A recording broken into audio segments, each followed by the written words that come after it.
le coronavirus. Alors, le coronavirus, on ne va pas commencer à rentrer dans une genèse médicale, etc. Ce n'est pas notre métier, d'accord? On fait de l'activisme politique et on fait du décryptage géopolitique aussi. Mais il est intéressant de souligner que cette maladie, tout le monde entend parler, c'est en train de toucher beaucoup de gens, même si certains disent qu'on grossit trop le trait par rapport à la population mondiale. Mais méfions-nous. C'est-à-dire qu'il peut y avoir des cas qui sont dévoilés, et puis il y a d'autres cas qui ne sont pour l'instant pas présentés officiellement, et donc qui ne sont pas comptabilisés. Mais ce n'est pas parce qu'on entend un nombre de gens qui meurent que cela signifie qu'il n'y a que ces gens-là qui meurent. Je pense qu'il faut quand même que notre population et le monde entier prennent ça au sérieux.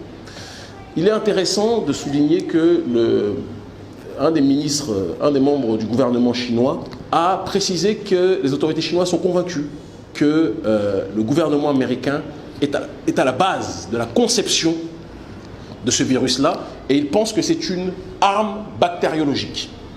Et je pense que ceux qui ont étudié un petit peu l'histoire, notamment avec Wouter Basson, médecin en Afrique du Sud qui avait créé un gaz uniquement pour tuer les Noirs, je souhaite ardemment que les gens arrêtent d'être dans Mamadou au pays des merveilles en pensant que les maladies tombent du ciel comme ça, etc.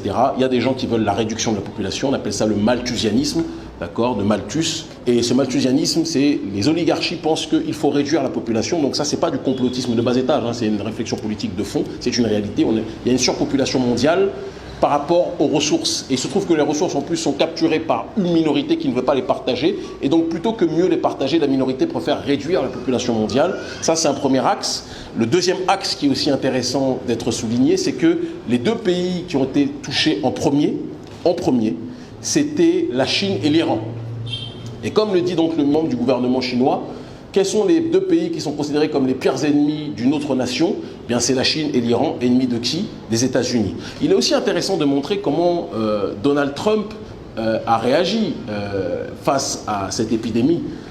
We will confront this challenge together, and we will continue to do exactly what we're doing, and we're going to be very successful.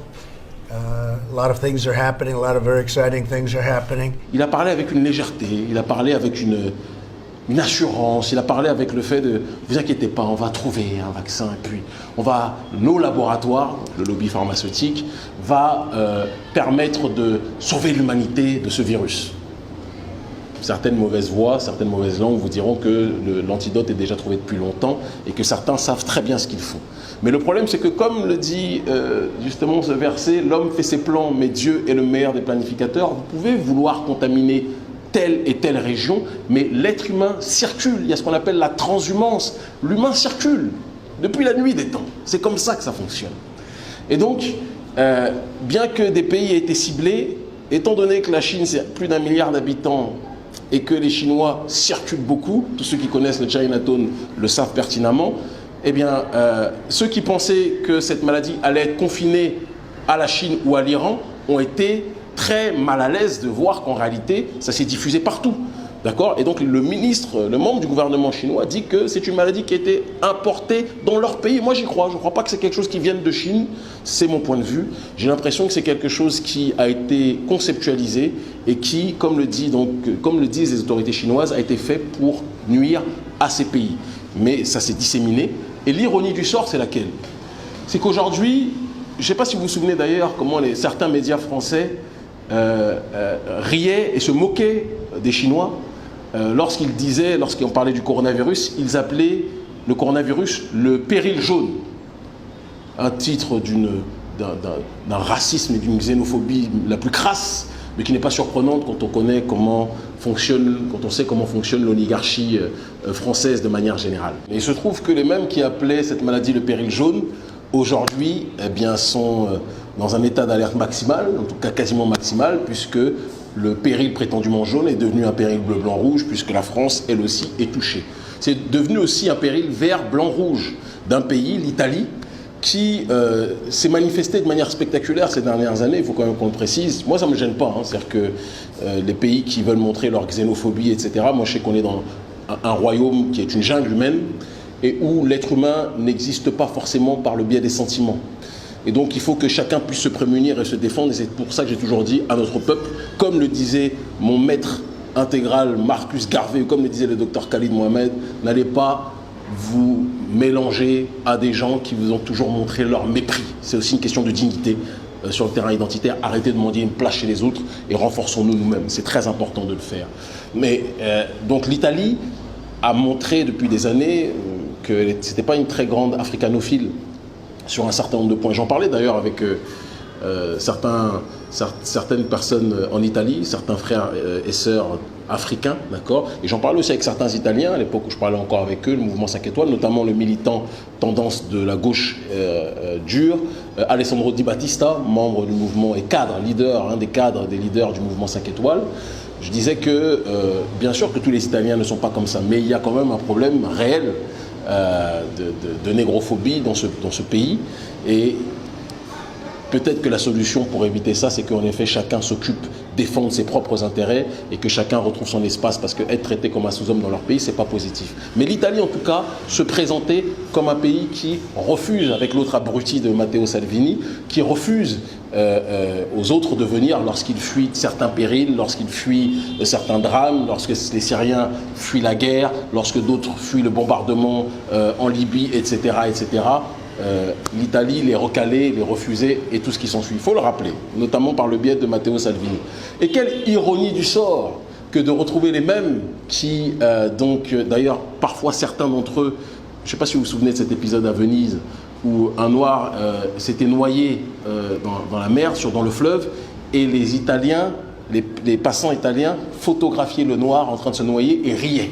Donc Venise, c'est romantique pour certains, mais c'est chaotique pour d'autres. Sans faire d'essentialisme, mais il y a quand même un fond de réalité dedans, et je pense que personne n'en disconviendra. Eh bien, c'est marrant que aujourd'hui, ce pays qui a été le chevalier de la lutte contre la venue des migrants voit un certain nombre de ses habitants, d'accord, bien souvent ceux qui sont de classe un peu plus aisée, parce que les pauvres, malheureusement, les prolétaires dans le monde entier ne peuvent pas bouger comme ils le souhaitent, mais donc qui se sont rués sur les derniers vols pour prendre l'avion, pour ensuite faire des croisières et atterrir dans des bateaux comme Costa Magica.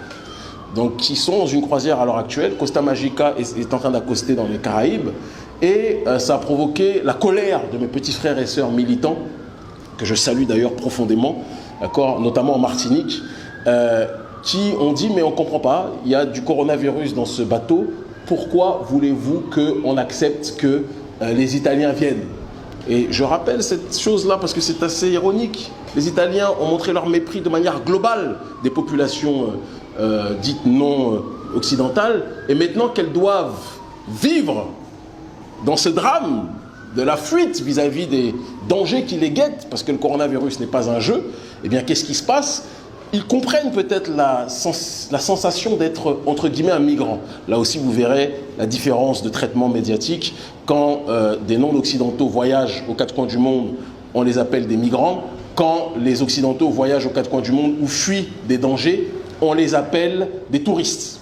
Intéressant la petite différence. Donc, et d'ailleurs, rappelons une chose, les Italiens, quand ils sont allés aux quatre coins du monde, à l'époque, les prolos, quand ils sont partis voyager, ils sont allés aux États-Unis, ils sont allés à différents endroits en Amérique latine, eux, c'était des explorateurs, ou c'était les gens qui venaient civiliser. Mais quand c'est nous, ça pose problème. Je pense que l'empathie, c'est peut-être aussi la leçon que Dieu donne. Je ne dis pas que Dieu, bien évidemment, a contribué ou a créé le coronavirus, mais ce qui est sûr, c'est que les esprits malfaisants qui ont créé ce virus-là ne savaient pas que Dieu allait aussi se servir de cela pour leçon vis-à-vis d'un certain nombre de gens. Et je pense que cela, ça mérite une réflexion de fond. Arrêtez de prôner pour d'autres ce que vous ne serez pas capable d'appliquer pour vous-même. Parce que quand vous êtes en danger, l'être humain, quand il est en danger, beaucoup partent, fuient. C'est la nature humaine qui est comme ça. Tout le monde n'est pas dans une démarche d'être kamikaze en tant que tel. Et donc, je pense qu'il faut, pour les Italiens, revenir un peu plus d'humilité, de pudeur. D'ailleurs, dans le bateau Costa Magica, il n'est pas surprenant que parmi ceux qui ont été présents dans la croisière, ces Italiens-là, précisons-le parce que c'est important, beaucoup viennent de Milan. Milan, l'une des villes les plus négrophobes et les plus xénophobes qui existent, la ville de Matteo Salvini à l'heure actuelle. Ça aussi, c'est intéressant à souligner. Donc, méditons dessus et revenons à de bons sentiments en ce qui concerne, moi je dis toujours, chacun chez soi et les moutons seront bien gardés. C'est ce que disait Marcus Garvey, c'est ce en quoi je crois profondément, c'est ce que disait le docteur Khalid Mohamed, mon maître politique. et mon maître sur le terrain de la conscience historique, africaine, spirituelle, métaphysique de manière générale. Mais je précise quand même que combien même cette réalité est de fait, quand des gens fuient la misère, traitez-les avec dignité.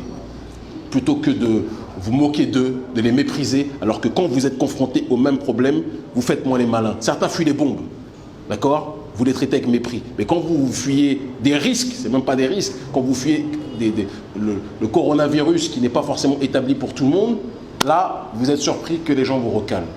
Je pense que chacun devra revenir à de meilleurs sentiments.